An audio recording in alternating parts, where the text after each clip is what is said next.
Hey guys, welcome back to Rossoneri TV. I'm Gio and I'm here for yet another AC Milan news recap. Of course, like I mentioned last week, I will be doing a weekly recap of the latest Milan news up until June, where things will start once again to pick up, and I will be making more videos per week in terms of AC Milan news and transfer rumors. But there is a lot to speak about today, and a lot really has happened over the course of this week. So let's get right into it. First of all, earlier this week there was a series of meetings between current Milan players, of course their agents, and possible arrivals. So I think it was either on Monday or on Tuesday.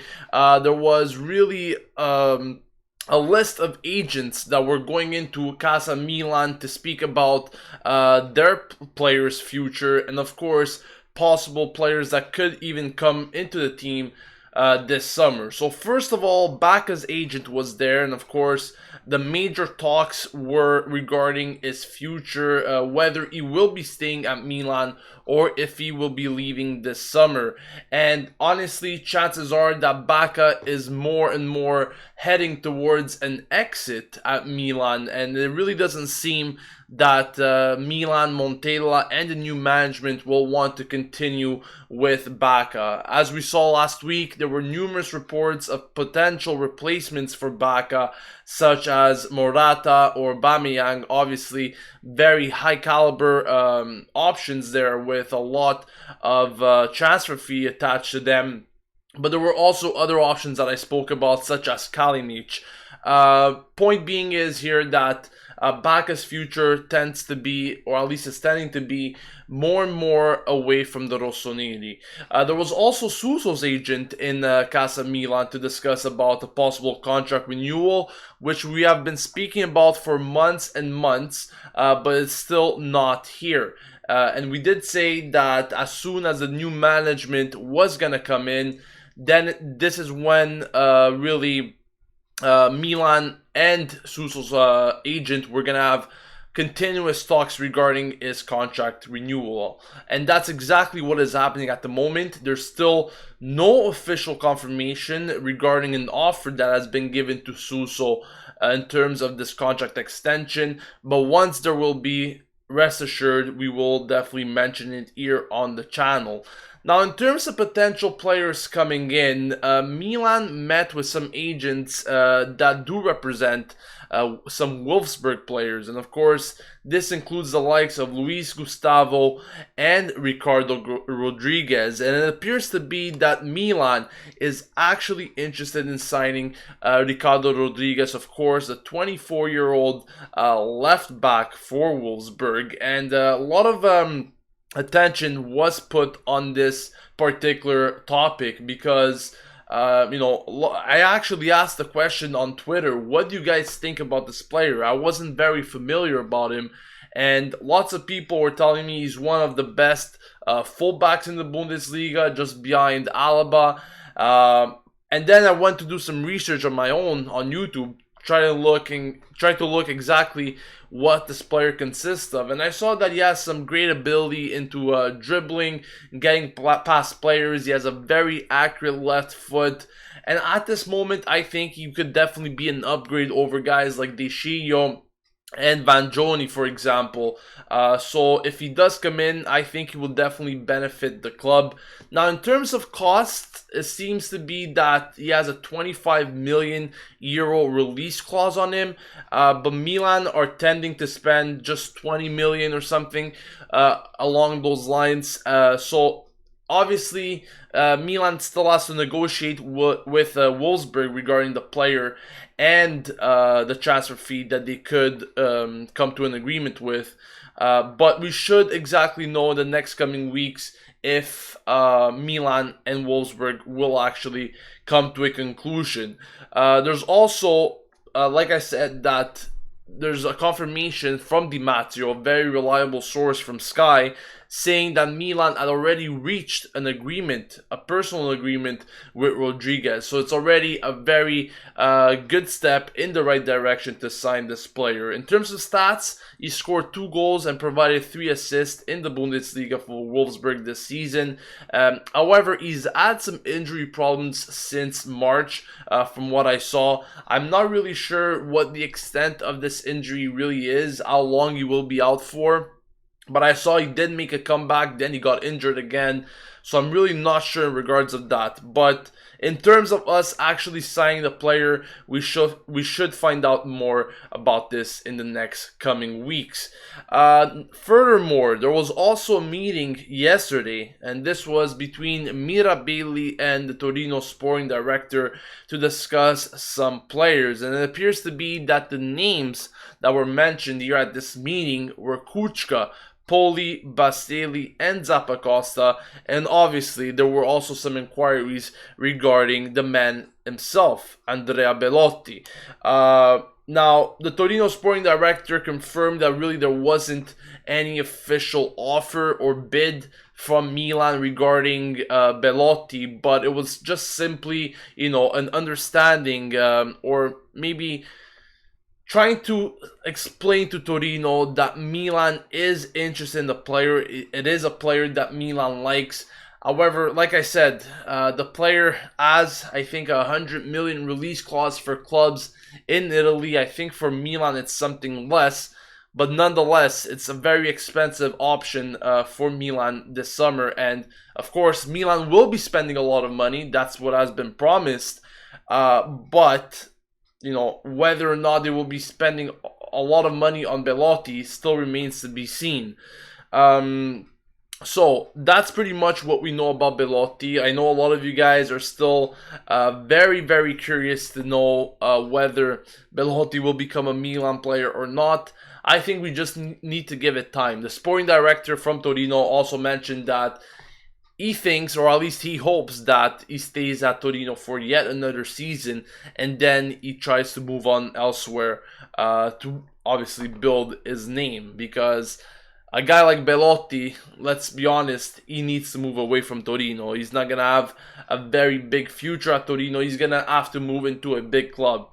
Who will that big club be? That all remains to be seen. Finally, there was also a very interesting report from Gazzetta dello Sport, actually, considering Milan players, the current Milan players at the squad that could leave and who's destined to remain. So they kind of broke it down in this report in categories. They spoke about the goalkeepers, the midfielders, the defenders, and so forth. For the goalkeepers, Donnarumma, of course, he's going to be staying. Milan are not thinking of selling him. That I think we already knew about that. Even though his contract extension is still in contention, because we still haven't found an agreement with his agent and so forth. It does seem to be that Donnarumma will stay, that's for sure. Plizzari and Gabriel, on the other hand, could very well leave. It's not yet sure whether they are going to leave on a loan or a permanent transfer just yet. But there are some considerations for both of these guys that are still relatively young and they're not getting much playing time, and I'm sure they would want to get options elsewhere.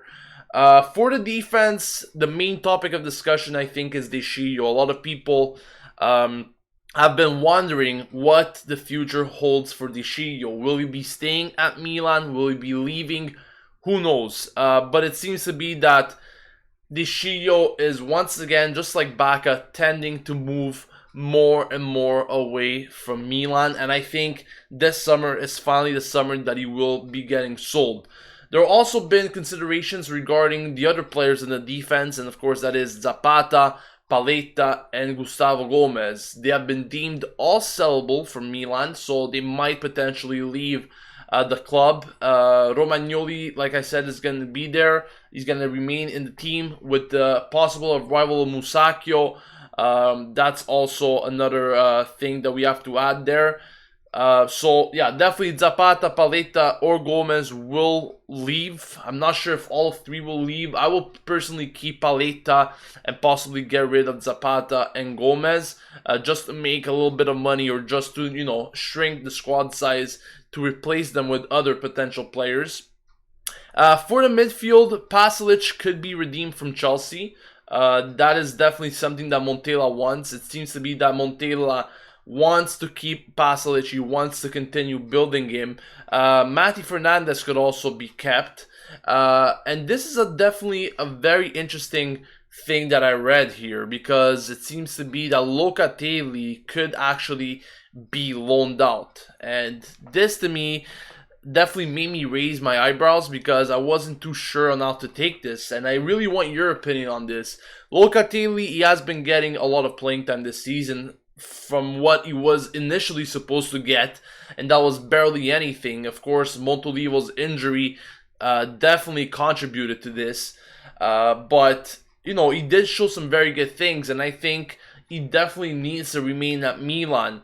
The main thing here is that Locatelli, with the possible arrival of a more experienced center mid, like Fabregas, for example, that has been in the news, where will Locatelli play? Will he actually have space at Milan? Will he actually have the right opportunity to develop himself as a youngster, as a potential star in the future? Or is it better to loan him out to another team, make him play a lot, build him, and bring him back to the club in the future? My personal take on this is that I would keep Locatelli in the squad, that's for sure. I think even when he has come on as a substitute this season, and we saw it over and over again for Jose Sosa, I think he still contributed to the game pretty well. Now, I'm not saying he was definitely a difference maker every time he came on, but I think, he contributed with his own say. He definitely had a very good passing accuracy. He developed some key plays and so forth. So I think he definitely has the room to improve his game at Milan. And I don't think he necessarily needs to leave on loan in order to, expand his performances or expand his caliber. I think he could stay at Milan and develop the same. But definitely, there is a big question mark there. If an experienced player with better attributes than Locatelli at the moment comes at Milan and actually gains the main position there, then, where will Locatelli actually fit in terms of a starting 11? So let me know your thoughts there in the comments section regarding this particular report. Finally, in the attack, like I said before, Baca most likely to leave. Ocampos, same thing for him. It seems to be that he's going to be leaving. And the future is still unknown for Deulofeu and Lapadula. Now, Lapadula, we have seen him in the past few games. He's been tried out by Montella to see if he could actually get something out of it.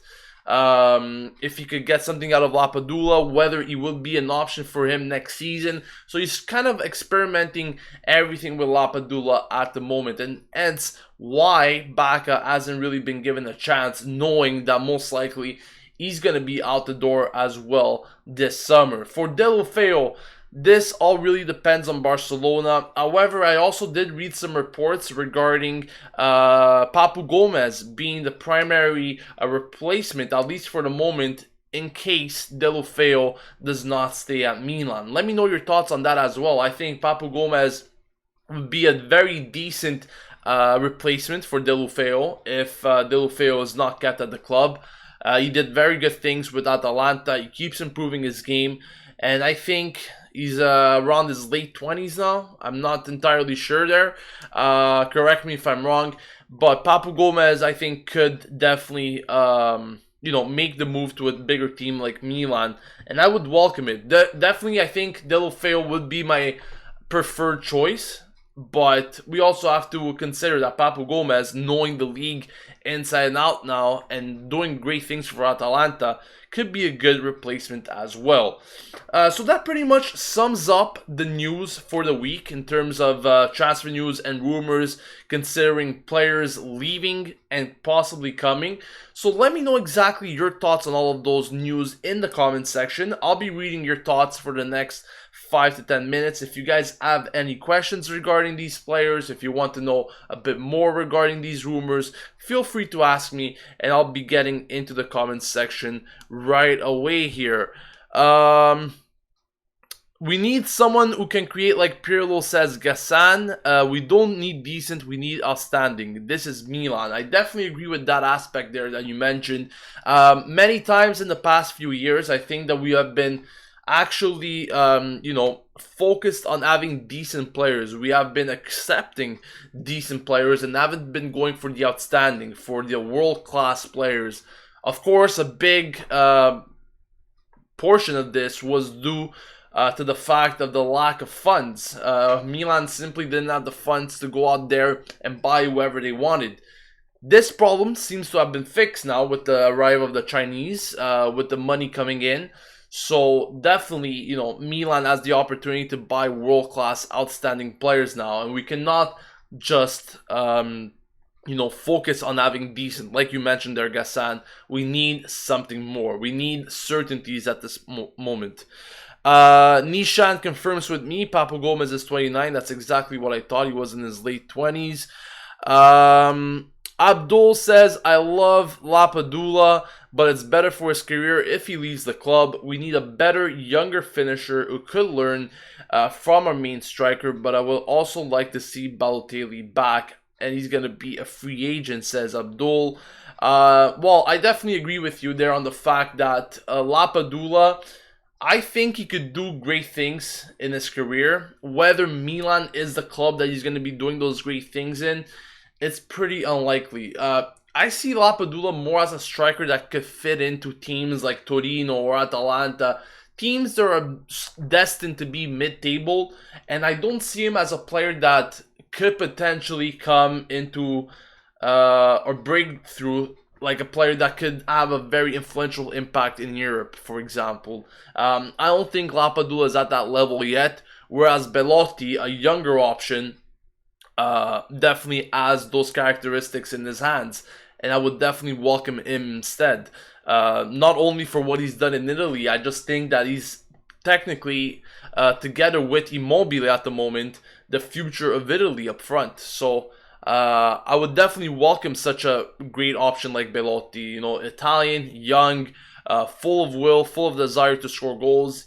He's really a goal scorer. He knows how to put the ball in the back of the net. So I would definitely welcome an option like him instead. David Maloney says, I'd spend all the money on Belotti. 100 million statement to the world would attract other players. Now, we have to be cautious with where we spend our money. Now, I'm not saying that a big investment like Belotti wouldn't be ideal with us, but let's not forget that we also have a lot of other areas to cover. Our defense, our midfield need a lot of renovation there. We need a lot of players that need to leave, first of all, and players that need to come in. Very good replacement. As Gassan was saying, we don't need decent players at the moment. We need outstanding replacements. Players that will not simply replace the caliber of players that we already had at Milan, but would be superior to them, would bring those certainties instead. So that's what we need. So whether allocating all our transfer money towards a guy like Belotti may seem like something that we could possibly do, it's not the wisest option, as we need to also cover for other departments. Dan Davies says a Lapadula Simeone swap. Now, Simeone was actually a player that was mentioned a few months ago, back in January, where Milan was actually considering him for the summer transfer window. Now, there haven't been any subsequent reports really on Simeone. There haven't been any rumors regarding him. But he's still a welcoming option. I think a swap for Lapadula would be good. But let's not forget, like I said before, Simeone would be a backup option. I wouldn't have him as a starter at Milan for the ambitions that we're gonna have.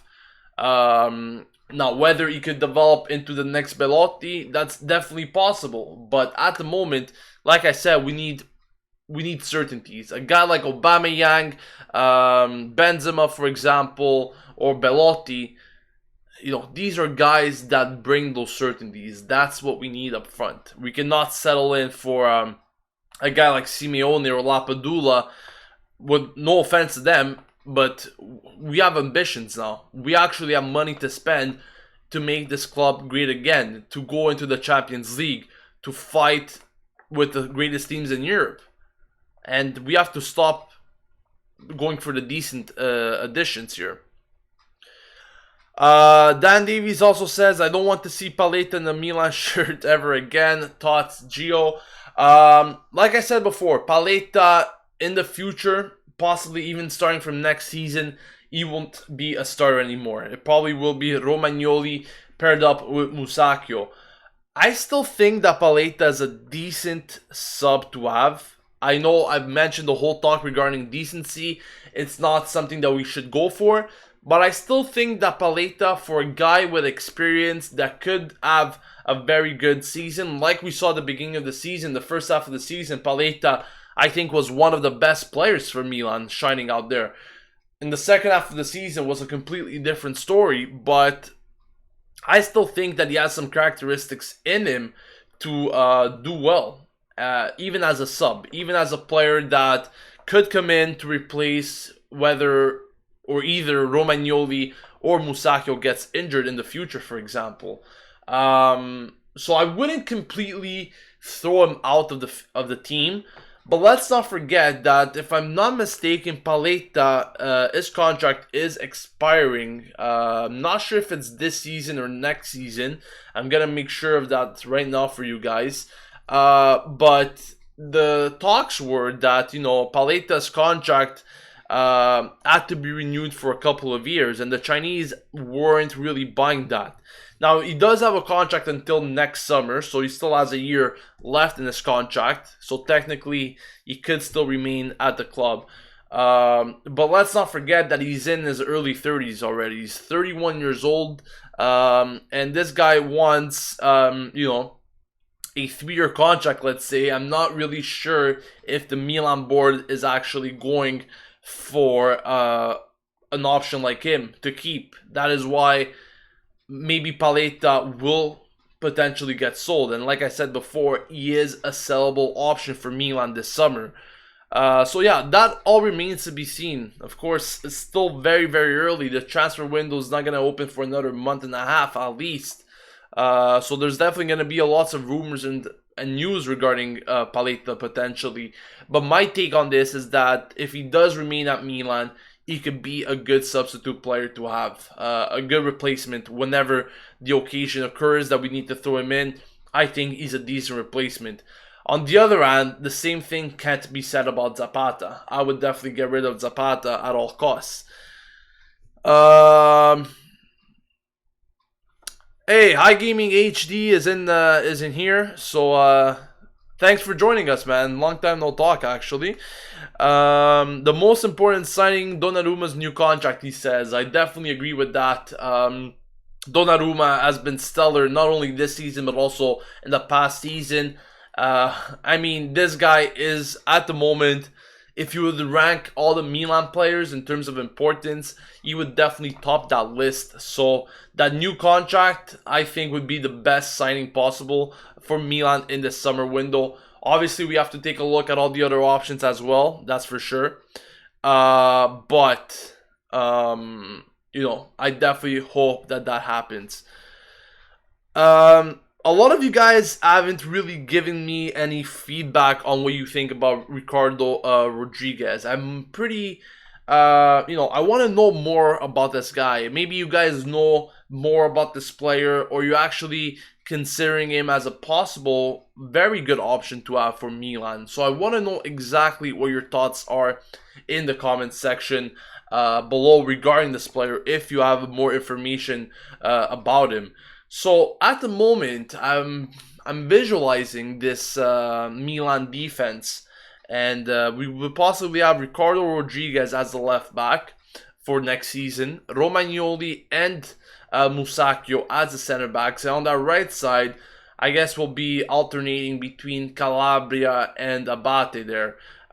So definitely the defense is getting better options out there. Of course, we also have Antonelli on the left side, and whether or not he will be a starter, I think both Ricardo Rodriguez and Antonelli will be amazing to have as a dynamic duo for that left back role instead of having a guy like De Scio, for example, which I'm pretty sure if Ricardo Rodriguez comes in, De Scio will leave. I think that's almost a certainty. So yeah, let me know your thoughts about that. Let me know your thoughts regarding Ricardo Rodriguez, for example. A lot of comments are actually coming in regarding him. Pitchert says, I've seen him play for Switzerland and he dominates that left flank. Yeah, like I said before, I didn't know much about the player, but once I saw certain videos regarding him, he's very, very good on that left flank. He has a very good, accurate left foot. He's good on set pieces. Gasu also says Rodriguez is probably the best left back in the Bundesliga besides Alaba. Mahed actually says that Rodriguez is not up to the expectations, but would he be a better option than what we have right now? That's what I'm saying. Elevate Extra says Ricardo, the left back, is an attacking fullback that is quick and is smart with his tackles. And I think that's exactly what we're lacking in with De Scio. He's not really an attacking fullback. I mean, he does make some progress going forward, but every time he does go forward, he doesn't really contribute to the attack. His crossing is poor, his ideas are very poor, and he's not physically strong. And every time I watch Juventus, for example, I see Alexandro. The guy is so strong physically, smart, knows when to make the tackles. And I'm not saying that we need to find, or at least that would be amazing to have a guy like Alexandro at the moment, but a guy that we could potentially get like Ricardo Rodriguez, if he does have those particular traits, or at least, he's similar to those characteristics, I would definitely welcome a guy like him. So hopefully, maybe if Ricardo Rodriguez is actually an option for Milan and they find an agreement with Wolfsburg, that would be great. That would definitely be great. Joe11V says if De Rossi doesn't resign with Roma, can Milan sign him on a free transfer? De Rossi, he's a guy that he's been with Roma for as far as I can remember. But I don't think that Rossi would join another Italian club, to be honest. His contract does expire this summer. Personally, I think that he will find a new agreement with Roma eventually. I just don't see him joining any other Italian club, to be honest. I really don't think so. Some last questions before I do sign off. Safori is mentioning about Ricardo Rodriguez again. He says, I have seen him playing in the Bundesliga. His free kick accuracy is crazy and he's a very reliable winger. He has a deadly left foot, says Christy. David Maloney says, so long as he can cross a ball, and let's be honest, we haven't really had some very good fullbacks in terms of crossing. Calabria, maybe he's the best option we have in terms of crossing for our fullbacks. Sarah says, what do you think about Fabregas coming in? Is he too old or can he be really good anyway? I think in terms of experience, Fabregas could still contribute to the table. I mean, he's not the youngest of options, but he's still 30 years old. I wouldn't really say he's too old. So I think Fabregas would be a welcoming option. Now, in terms of price, I'm not really sure how much it would cost Milan, but I'm pretty sure it's going to be a pretty big sum. Whether we should be investing it in someone younger than him, maybe that's the case. But if Milan are going to return to Europe, Fabregas definitely has that European experience. He's been playing with Spain. He's been playing with whichever club. he's been playing for in Europe, Chelsea, you name it. You know, he's been playing in Europe for God knows how long. So he definitely has that European experience with Barcelona, whatever the case was. But the thing is, like I said before, should Milan actually spend the money that they would spend on Fabregas on a younger option? That all really depends. I think if we can get a slightly younger option that has similar experience or is very good in Europe as well, I don't know who that option might be. Maybe we should go for that instead. But Fabregas wouldn't be a poor option at all, I think. One or two last questions here. Abdul says, does it seem like Milan is leaning towards Papu Gomez rather than Keita? I would prefer Keita. At the moment, I don't think that they're preferring Papu Gomez instead of Keita. Keita, I think that Milan is still, in the lead to sign him. It really depends what Lazio's intentions are, and also Milan is facing competition from other clubs such as Juventus. So personally, I think that Milan is still going after Keita. I still think so. But Deulofeu, also that plays a big part. Would Deulofeu stay or not? I think at the moment, the players that Milan are looking for, or at least are contemplating between for that left wing role, are Papu Gomez, Deulofeu, and Keita Balde. But I really wouldn't say that Milan are going for Papu Gomez instead of Keita Balde in that regard. That is it, guys, for today's transfer news rumor recap. Of course, like I said before, I will be making weekly recaps for the moment up until the end of May. Once June arrives, I will be making these videos more on a daily basis. Hopefully on a daily basis, if not every 2 days, as the transfer news definitely pick up once June starts. And now obviously in July, that's really when the transfer season kicks off, and that's gonna be definitely daily videos after that. So guys, thank you all for joining me today in this video, in this live stream. If you guys haven't yet, please make sure to subscribe to Rossoneri TV to stay updated with everything going on at AC Milan. Don't forget that tomorrow there will be the Atalanta-Milan match preview, as the game is being played on Saturday. And on Saturday, of course, we will be having the live stream watch along as requested by many of you. It will return finally on Saturday, and that will be followed by the match review. If you did enjoy this video, make sure to leave a like as well. That always helps. So make sure to subscribe, leave a like, and I'll be seeing you guys tomorrow for the Atalanta Milan match preview. Once again, hope you guys have a great day. This has been Gio signing off, and as always, Forza Milan.